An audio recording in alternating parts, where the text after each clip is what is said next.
LIC music purchase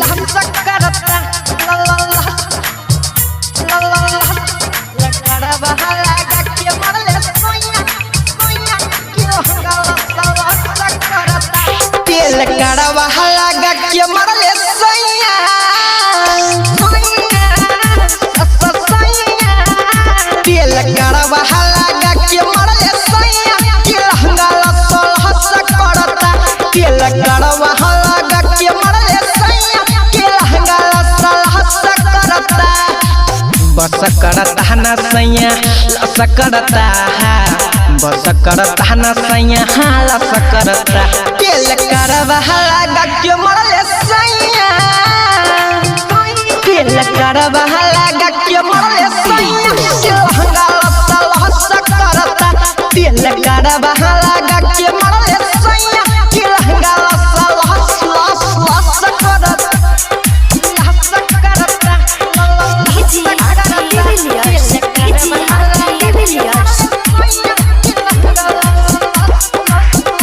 सैया फुला देले चीज दुनू रे जवान माँ खूबे दे लगी कहता नहीं हम हूँ केतनो प्लीज पूरा सामान माँ गईले रे भी सैया मोरा घंटा उठाइले छवाई के दानाटा घुसइले हां धीरे धीरे कके सैया पानी रे चुइले बताई कैसे हां देखाई कैसे तेल करवा लगा के मरले सैया करवा लगा के मरले सैया लहंगा लस करता तेल करवा लगा के मरले सैया लहंगा लस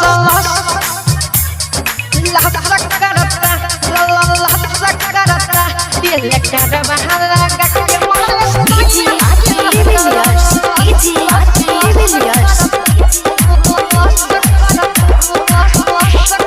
बतिया न माने से पिके आइल महुआ अपने मुँह से कहता कि हम ही हनी रहुआ ससुर मोरा कहता कि निक बापू तहिया हमारा के कर देले पूरा दूर गतिया जोरतानी हाथरवा मानी